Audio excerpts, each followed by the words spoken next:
عزیز طلباء، میں ہم غلام رسول امید کرتا ہوں آپ سب خیریت سے ہوں گے۔ آج ہمارا سال دوم کا سلیبس غزل نمبر 1 جس کے شاعر ہیں فراق گورکھپوری۔ تو سال دوم کے سلیبس میں ان کی صرف ایک غزل ہے، تو اس ایک غزل کو ہم نے 3 حصوں میں تقسیم کیا ہے۔ اب جو اس کا پہلا حصہ ہے اس میں شاعر کا تعارف اور پہلے 2 اشعار، اور دوسرے حصے میں تیسرا اور چوتھا شعر، اور اس کے بعد تیسرے حصے میں 5واں اور 6واں شعر۔ تو آئیے سب سے پہلے ہم شاعر کے مختصر تعارف پہ بات کرتے ہیں۔ اب اس غزل کے جو شاعر ہیں وہ ہیں فراق گورکھپوری۔ فراق گورکھپوری 28 اگست 1896 عیسوی گورکھپور، یہ ہندوستان کا ایک علاقہ ہے، وہاں آپ پیدا ہوئے۔ جو اصل ان کا نام تھا وہ تھا رکھوپتی سہائے۔ رکھوپتی سہائے ان کا اصل نام تھا، اور یہ گورکھپور میں پیدا ہوئے، تو اس لیے اپنے نام کے ساتھ فراق گورکھپوری لکھتے تھے۔ فراق انہوں نے اپنا ٹمپریری ایک عارضی نام رکھا اور قلمی نام رکھا اور پھر اسی نام سے مشہور ہو گئے، فراق گورکھپوری کے نام سے۔ 1930 میں آپ نے آگرہ یونیورسٹی سے ایم اے انگلش اعلیٰ نمبروں کے ساتھ حاصل کیا، اور اس کے بعد آپ الہ آباد یونیورسٹی میں لیکچرار بھی رہے، اور اردو اور فارسی زبان کا یہ جو ذوق تھا یہ فراق گورکھپوری کو ورثے میں ملا تھا۔ اور اس کے بعد ابتدا میں فراق گورکھپوری منشی پریم چند سے متاثر ہو کر افسانہ نگاری میں چلے گئے، افسانہ نگاری بھی کرتے رہے، لیکن اس کے بعد جلد ہی آپ شاعری کی دنیا میں آ گئے۔ ترقی پسند تاریخ کے ساتھ آپ کی وابستگی رہی۔ آپ ایک ایسے انسان سے اسٹریٹ فارورڈ باتیں کر دیا کرتے تھے، جس کا نتیجہ پھر یہ نکلا کہ ان کو کئی بار جیل بھی جانا پڑا۔ الہ آباد یونیورسٹی میں ہم نے بات کر لی، انگلش کرنے کے بعد الہ آباد یونیورسٹی میں BA لیکچرر اپنی خدمات سر انجام دیتے رہے۔ تو فراق گورکھپوری جدید خیالات اور نئے افکار کے مالک تھے۔ اب ان کی شاعری میں آپ کو جدید خیالات اور نئے افکار یہ ملیں گے، اور فراق گورکھپوری جدیدیت کو اور جو اولڈ وے ہے ان دونوں کو ملا کے ایک ایسے آسن انداز سے بیان کرتے ہیں کہ جو قاری کی نظریں ہیں، جو سننے والا ہے یا پڑھنے والا ہے، ان کا جو ذوق ہے وہ پہلے کی نسبت زیادہ دوبالا ہو جاتا ہے۔ اب صرف آپ شاعری نہیں کرتے تھے، لیکن شاعری کے ساتھ ساتھ تنقید میں بھی آپ اعلیٰ مقام رکھتے ہیں۔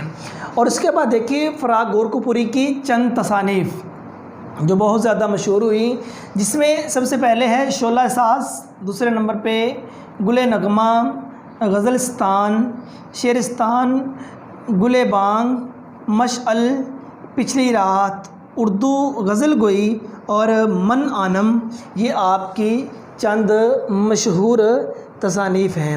اور فراق گورکھپوری 3 مارچ 1982 عیسوی کو آپ دلی میں وفات پا گئے۔ تو یہ شامل نصاب غزل فراق گورکھپوری کی۔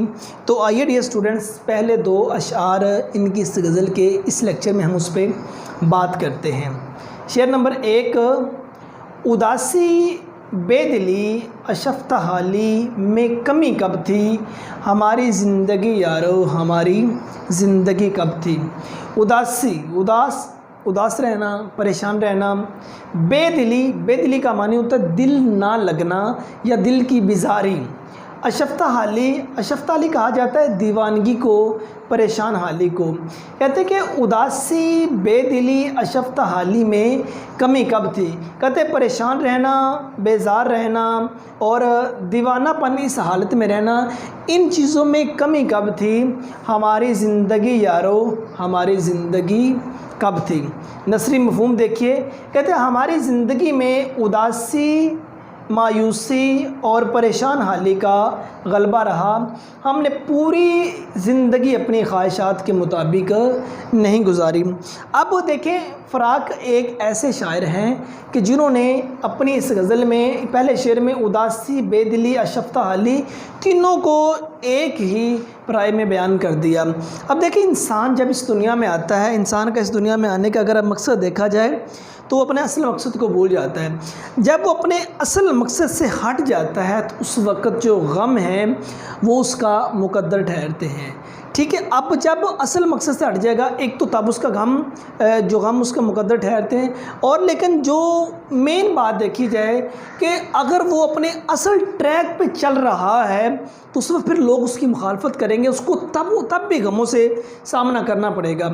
تو شاعر اسی بات کو، اب دیکھیں نا، بعض لوگ ایسے جو دنیا میں آئے تو اپنی زندگی اس دنیا میں بڑی عیش و عشرت کی گزار کے چلے گئے، مغلیہ خاندان کی لائف کو دیکھ لیں، اور بعض ایسے دنیا میں آئے جو اپنی زندگی اللہ اور اللہ تعالیٰ کے رسول کے طریقے کے مطابق گزار کر چلے گئے۔ اب بتا کہ ان دونوں لوگوں کو غموں کا سامنا کرنا پڑا، مغلیہ دور کے ساتھ کیا کیا ہوا، وہ کیسے زوال کا شکار ہوئے، وہ ہمیں اس تاریخ بتاتی ہے، اور وہ اللہ والے جو اپنی زندگی اصل مقصد کے تحت گزار کے چلے گئے تھے، ان کو تکالیف کا بہت زیادہ سامنا کرنا پڑا۔ انبیاء کرام، اولیاء کرام، شہداء اسلام، ان کی زندگی بھی دکھوں میں گزری ہے۔ اب ان دونوں کی زندگی کا اگر کمپیریزن کریں تو کچھ تو لوگ دنیا میں عیش و عشرت کی خاطر ان کو غموں کا سامنا کرنا پڑا، اور کچھ حقیقت کو جان گئے ان کو غموں کا سامنا کرنا پڑا ہے۔ تو ان دونوں پرائم جو انسان کی زندگی، انسان اگر اصل دیکھے اس کی زندگی اپنی نہیں، وہ کسی کی عنایت ہے۔ ایک پہلو تو اس میں یہ آ جاتا ہے۔ اب دوسرا پہلو اس میں دیکھیے، انسان جب اپنی ساری کی ساری امیدیں کسی دوسرے شخص پہ لگا دیتا ہے تو اپنی زندگی کسی اور کے، ہم یہ کہتے ہیں کہ زندگی میری ہے اور اس کا جو ریموٹ ہے وہ ہم نے کسی اور کے ہاتھ میں دے رکھا ہے۔ زندگی ہماری ہے لیکن اس کو چلا کوئی اور رہا ہے۔ جب اپنا ہم زندگی کا جو کنٹرول ہے وہ کسی اور شخص کے ہاتھ میں دے دیں گے، اس وقت ہماری زندگی کیسے گزرے گی؟ وہ ہماری زندگی اداسی، بے دلی، اشفتہ حالی میں ہی گزرے گی۔ اور دیکھیے، شاعر حضرات جو ہوتے ہیں یہ معاشرے کا احساس ترین طبقہ ہوتے ہیں، یہ چھوٹی چھوٹی بات کو بہت زیادہ فیل کرتے ہیں۔ تو جب انہوں نے دیکھا کہ ان کی جو زندگی ہے وہ ان کی خواہشات کے مطابق نہیں گزری، ہر بندہ دکھ تکالیف دینے پہ ہی تلا ہوا تھا، تو اس وقت فراق گورکھپوری جیسے شاعر نے کہا کہ اداسی، بے دلی، اشفتہ حالی میں کمی کب تھی؟ کہتے کہ ہم اداس بھی رہے ہیں، پھر بیزار بھی رہے ہیں، پریشان بھی، دیوانگی کی حالت میں بھی رہے ہیں۔ کہتے ان چیزوں میں کمی نہیں رہی، اور ان چیزوں میں کمی تب ہوتی اگر ہماری زندگی ہمارے کنٹرول میں ہوتی۔ جب ہماری زندگی ہمارے کنٹرول میں نہیں تو ان چیزوں میں کمی پھر نہیں رہی۔ چند اشعار آپ دیکھیے، حوالہ جاتی کہ زندگی جبر مسلسل کی طرح کاٹی ہے، جانے کس جرم کی پائی ہے سزا یاد نہیں۔ ساگر صدیقی کہتے زندگی جو ہے وہ جبر مسلسل کی طرح کاٹی ہے۔ لیکن اب انسان کا اپنی ذات کے اوپر جب بس نہیں چلتا، تو جس کے ہاتھ میں انسان کی زندگی ہوتی ہے وہ جیسے چاہے وہ انسان کو ویسے اسی ٹریک پہ لا سکتا ہے۔ تو ساگر صدیقی جیسے شاعر نے یہ کہا کہ جو زندگی ہے وہ جبر مسلسل کی طرح کاٹی ہے، جانے کس جرم کی پائی ہے سزا یاد نہیں۔ دوسرا شعر، دور تک محرومیاں، مایوسیاں، ناکامیاں، زندگی سوز تمنا کے سوا کچھ بھی نہیں۔ جس طرح ایک اور شاعر نے لکھا تھا نا کہ اذیت، مصیبت، ملامت، بالائیں، تیرے عشق میں ہم نے کیا کیا نہ دیکھا۔ تو اسی طرح میں آپ دور دور تک دیکھیں گے محرومیاں، مایوسیاں اور ناکامیاں یہی انسان کو نظر آئیں گے۔ وہ کہتے ہیں جو زندگی ہے وہ سوز تمنا کے سوا کچھ بھی نہیں۔ تو یہ دور دور تک آپ کو یہی چیز ہے، انسان دنیا میں آتا ہے اس کی خواہشات تو پوری ہوتی نہیں، خواہشات کے ملبے تلے وہ دب کے اس دنیا سے چلا جاتا ہے، لیکن وہ اپنی خواہشات کو پورا نہیں کر پاتا۔ یہ شعر دیکھیے، میری ساری زندگی کو بے ثمر اس نے کیا، عمر میری تھی مگر اس کو بسر اس نے کیا۔ کہتے ساری زندگی جو تھی، زندگی تو ایک شجر سایہ دار اور پھلدار شجر کے مانند ہوتی ہے، کہتے کہ میری ساری زندگی کو بے ثمر اس نے کر دیا، کہ مینز میں نے اپنی زندگی کا جو کنٹرول تھا وہ کسی دوسرے شخص کے ہاتھ میں دے رکھا تھا۔ کہتے زندگی پھر میری تھی، بسر پھر اس شخص نے کیا۔ اب اس نے چاہا ہے تو خوشیاں خیراتی طور پر چند دے دیں، ادروائز اس نے مجھے غم ہی دیے، کہ جیسا کہ میری زندگی ساری اسی پہ ڈپینڈ کرتی تھی۔ دوسرا شعر آپ دیکھیے، علائق سے ہوں بیگانہ لیکن اے دل غمگین، تجھے تو کچھ یاد ہوگا کسی سے دوستی کب تھی۔ علائق کہتے ہیں تعلقات، کہتے تعلقات سے میں بیگانہ ہوں، مینس میرے کسی کے ساتھ کوئی تعلقات نہیں ہے۔ اے دل غمگین، اے غمگین دل، اپنے دل سے مخاطب ہو کے شاعر یہاں کہتے ہیں کہ اے میرے غمگین دل، تجھے تو اس بات کا علم ہے کہ ہمارا کسی کے ساتھ تعلق نہیں ہے، تجھے تو یاد ہوگا کسی سے دوستی کب تھی۔ کہتے تجھے تو یاد ہے ہمارا کسی کے ساتھ کوئی تعلق نہیں ہے، کوئی دوستی نہیں ہے۔ نثری مفہوم دیکھیے، اے دل غمگین تجھے تو یاد ہے ہمارا کسی سے کوئی تعلق نہیں تھا۔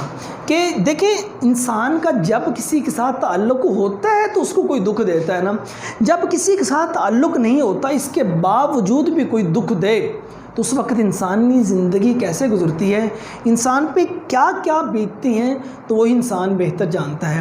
اب جب انسان کو یہاں شاعر کو دکھ تکلیف اور مصائب کا سامنا کرنا پڑا ہے، وہ اپنے دل سے مخاطب ہو کے کہتے ہیں کہ اے میرے غمگین دل، جب کہ تجھے پتہ ہے ہماری کسی کے ساتھ کوئی دوستی نہیں ہے، اس کے باوجود بھی لوگ ہمیں دکھ تکلیف دینے پہ کیوں تلے ہوئے ہیں، اس کے باوجود بھی لوگ ہمیں اس قدر اذیتیں کیوں دے رہے ہیں۔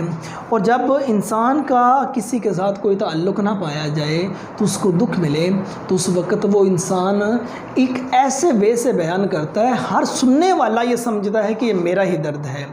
تو اس میں جب ان کو کچھ مصائب اور دکھوں کا سامنا کرنا پڑا تو اس وقت وہ مخاطب ہو کے کہتے ہیں، اب ایک تو اس میں پہلو یہ آ جاتا ہے، اور دوسرا پہلو وہ اپنے محبوب سے مخاطب ہو کے کہتے ہیں آپ کے علاوہ میں تمام تعلقات سے بیگانہ ہوں، اور میرے محبوب تو جب کہ تجھ کو اس بات کا پتہ ہے کہ میرا تیرے علاوہ کسی اور کے ساتھ تعلق نہیں ہے، تو اس کے باوجود بھی مجھے اس قدر دکھ دینے پہ تلا ہوا ہے۔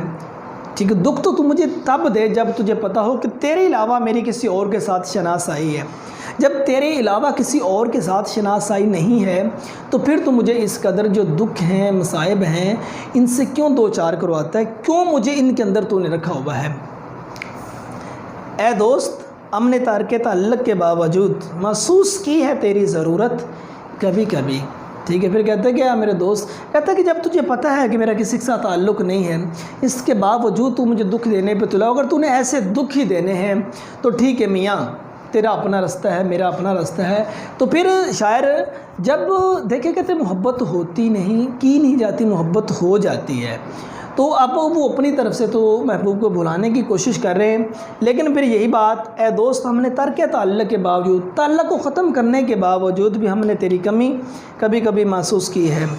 تو یہ شعر دیکھیے، سر میں سودا بھی نہیں، دل میں تمنا بھی نہیں، لیکن اس ترک تعلق کا بھروسہ بھی نہیں، ایک مدت سے تیری یاد بھی آئی نہ ہمیں، ہم بھول گئے ہوں تجھے ایسا بھی نہیں۔